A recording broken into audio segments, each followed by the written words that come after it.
In today's lesson we will learn the best way to practice a scale. Before we get into the actual exercise, let's define some parameters so you understand what we're going to do. We're going to do this exercise on the major scale for this video, and the first thing we need to talk about is the fingerings. There are several ways that you can organize the fingerings of the major scale. You can play 3 notes per string, you can play 4, you can play 2, you can do a combination of all. I personally, in my playing, I use all of those fingerings, but for this exercise we're going to use a set of fingerings that is mostly 3 notes per string. Apart from one string we have 2 notes. So if I was to do this in the key of G major, that would be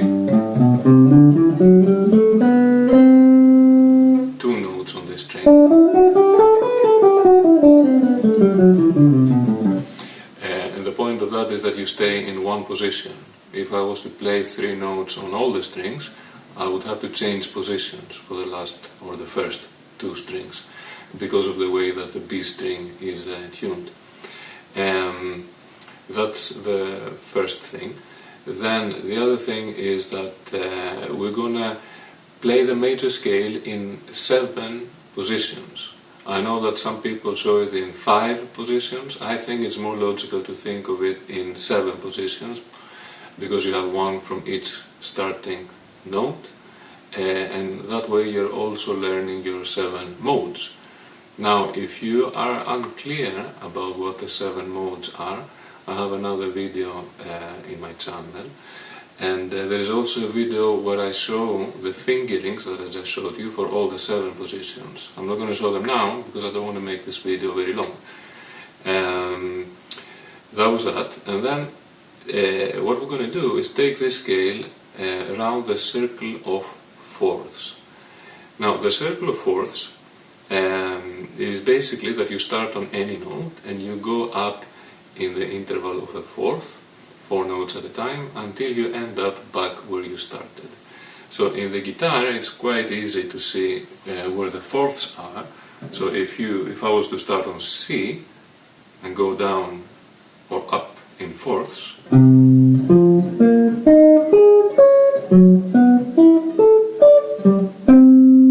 I would eventually come back to C.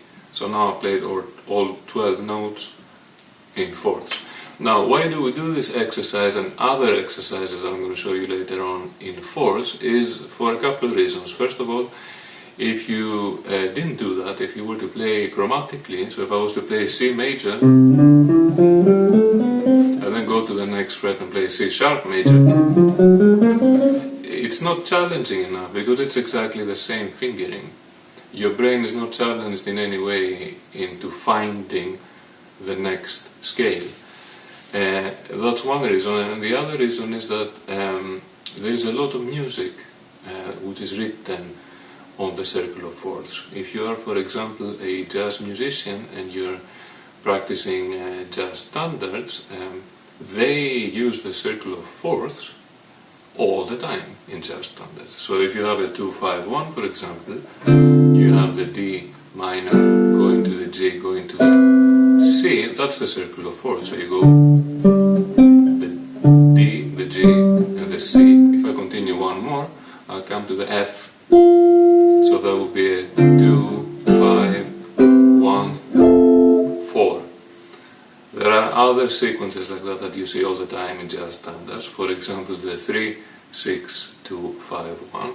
That will be 3, 6, 2, 5, 1.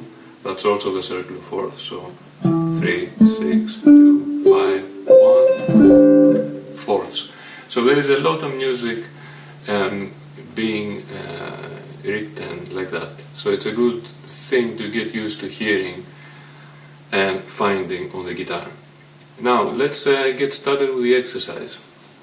So I'm going to start on the C major scale, and I'm starting here at the beginning of my guitar. I have an F here on this guitar. That's the lowest note I can find, which is not an open string.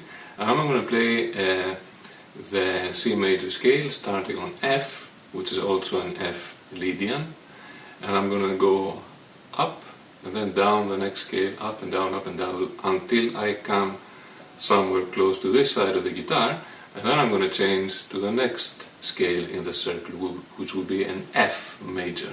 But let's see, so C major starting on F.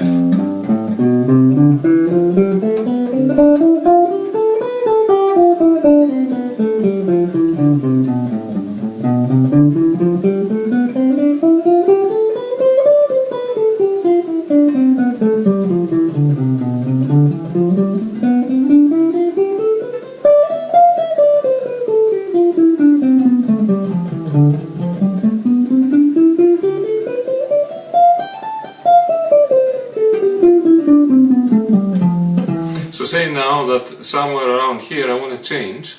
I don't have to take it all the way down. I'll explain why in a minute. I want to change to the next scale, which is the F major. Now I stopped at an E.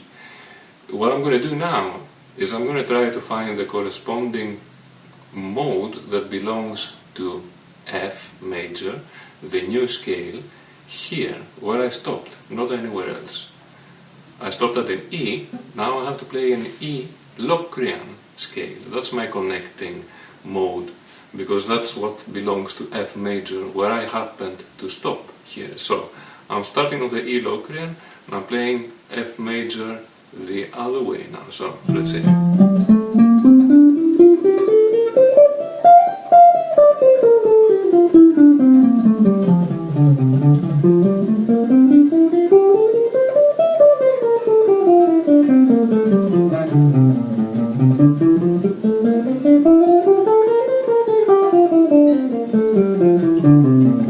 So say that somewhere here I'm going to change to the next scale in the circle, which is called B flat major.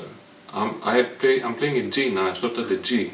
So I'm going to connect to B flat major from this starting node, the G, because that's where I stopped.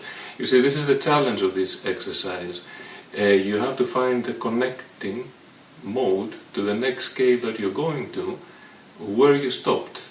Not in the beginning of the guitar, not in the end of the guitar, exactly where you stopped. And I try all the time to stop at different places, or to change the scale at different places, so that I challenge myself to find the connecting scale, which is different in every time, because I don't want to memorize the same connecting scale for the new scale every time. I want to be able to find it. Otherwise, I would just, eventually memorize everything and just do it as a physical exercise, which is okay, but it's not you don't get as much practice out of it. What you want to do is practice the physical and the mental exercise at the same time. So let's say I was going to play B flat and I stopped at a G, which means I have to play a G Aeolian scale and then continue the B flat major.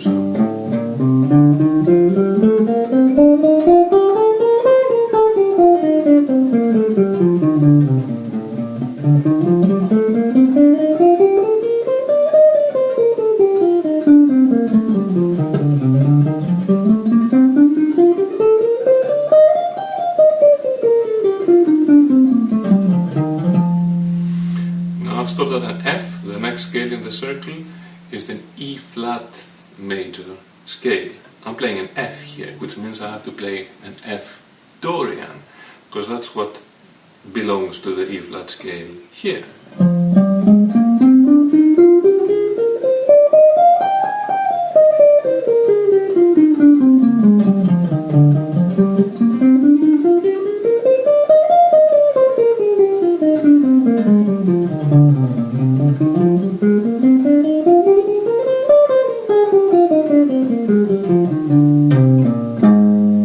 Now I stopped at an A flat. The next scale that comes up after the E flat is the A flat major, so that's kind of easy. I'm starting at the A flat, which would make it an A flat Aeonian.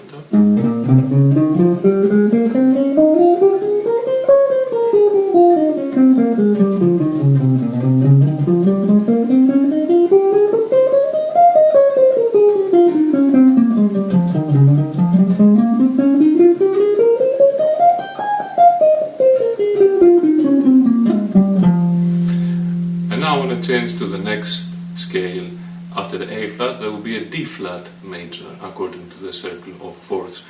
So I can change directions. Again, this is a random place. I don't always change at the predetermined place. I'm trying to challenge myself. Okay, I played an F, now I'm changing directions. I'm going to E flat. I want to play in the key of D flat major. What's the scale that starts on E flat? That's an E flat Dorian. So I'm starting at the E flat Dorian.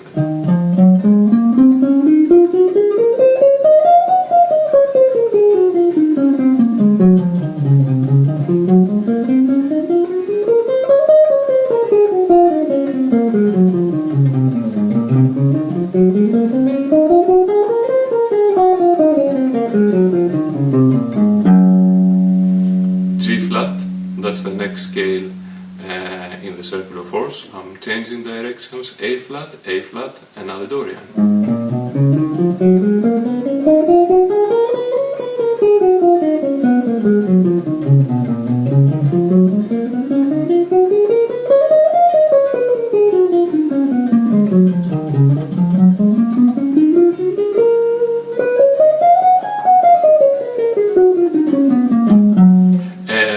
Continuing the circle of fourths, we're going to do the whole thing now. Let's see now, I stop on the G flat, I'm changing directions, I'm hitting this E here. The next scale after the G flat is a B major scale. I'm playing an E, which means I have to play an E Lydian scale.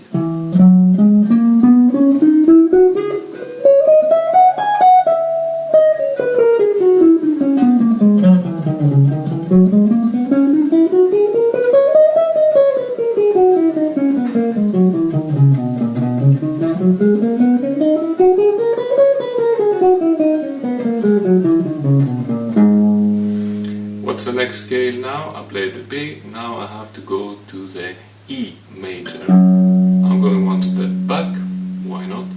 And I'm hitting an F sharp, which means I have to play an F sharp Dorian, because that's the mode that belongs to E major here.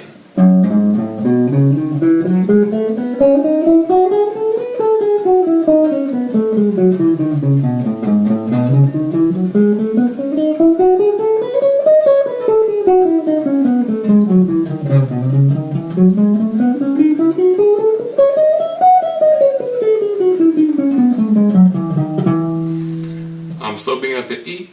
I can continue, it doesn't really matter. I'm just trying always, as I said before, to find a random place to change to the next scale, just to see, can I find what I want to find, where I happen to stop right now. So right now I stopped at an E. The next scale that I want to play after the E major is the A major scale. I'm playing an E, which means I have to use the E Mixolydian mode to connect to A major. So let's see.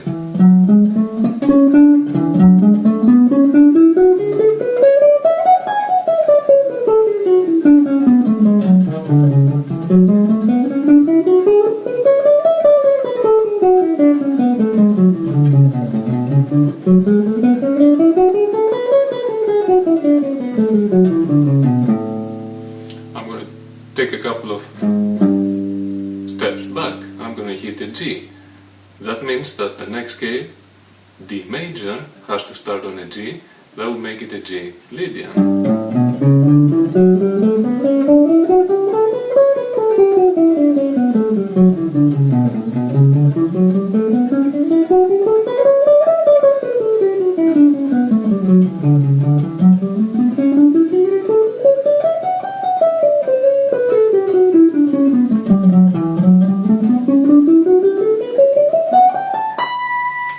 Now I'm ending up here, and I have to connect to the next scale, which will be the G major scale, and I'm actually at the G Ionian place, so...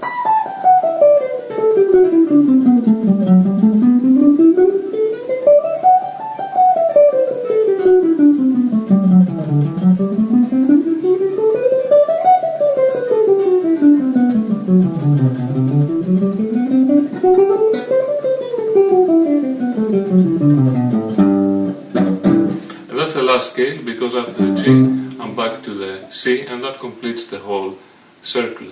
So if I'm going very fast now with this, you can always rewind. I'm doing this in real time, as you can see. There are no edits or anything like that, because I want to show you what the process is of thinking and connecting these scales.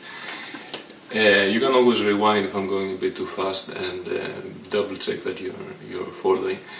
The point here is that you're practicing 12 major scales, and you're practicing several things at the same time.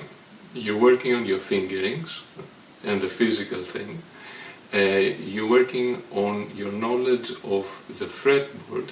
That means that when you're connecting from one scale to the next one, as we did, you're always trying to find the closest connecting scale to where you are at the moment.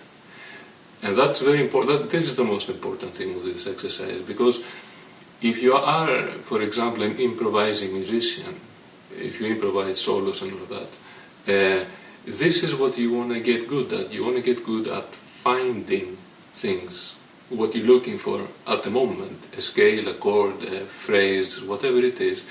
You want to know the guitar so well that you can find what you're looking for instantly, rather than going back to the few things that you happen to know. And this exercise and other exercises that I'm going to show you, this is what they're good for.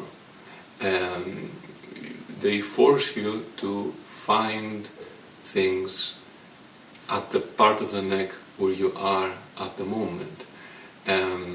What you don't want to do is to have basically 2-3 places that you know how to play, and then the rest of the guitar is full of grey areas and unknown things. You don't want to have any grey areas and not any kind of gaps in your knowledge of the fretboard of the guitar. You have to be very thorough when you're working on material. You have to do it in 12 keys. You have to use challenging exercises like this. You want to always practice to be quicker for finding basically what you're looking for on the guitar. Finding means that you can both see it in your brain and also hear it in your mind. The more you do these types of exercises, the more automatic these things happen. Then of course I'm doing this now without a metronome because I'm trying to explain it at the same time. If I was going to do this for real, I would also put a metronome, so that way you're also working on your time. So the more things you can work on at the same time, the physical aspect, your time, your fretboard knowledge, the better. Because that's what you do in a real playing situation. You're always dealing with several parameters, many parameters at the same time when you're playing with a band. You have to play a tune, you have to interact with the band, you have to keep time, you have to play with good sound, you have to get your ideas out. You always have to process many things. So that's what you want to try to simulate in your practicing. You want to simulate this multitasking kind of process that we do when we play for real then. So that was my exercise. We did it in a major key. I might do another video later on where I show it in the melodic minor and the harmonic minor scale also. So my advice to you is actually do this exercise, even if in the beginning, if you find it complicated, if you think that it's too difficult to find the connecting scale in the new tonality every time, I say that is a good thing, as I usually say. If you find something that you are uncertain about, that you think is challenging, then good, because that's how you know what you need to work on. That's how we know what we need to work on. When there is some resistance, when we can't quite do something very well, it means that we need to practice more. And there will come a time where things like that will become second nature. They will actually become very easy. Yes. So with that, I think that covers everything I can think of right now for this exercise. I hope you found this useful. Please sit and actually do this exercise. Don't give up. Do it for a period of time. do it for a long period of time and see what the effect of it is going to be. What's going to happen is that you're going to start seeing these fingerings in your mind. The roadmap, the blueprint of the guitar will be basically tattooed into your brain forever. It's hard to get rid of. Okay, so thanks for watching. I hope you got something out of it, and I'll see you at the next video.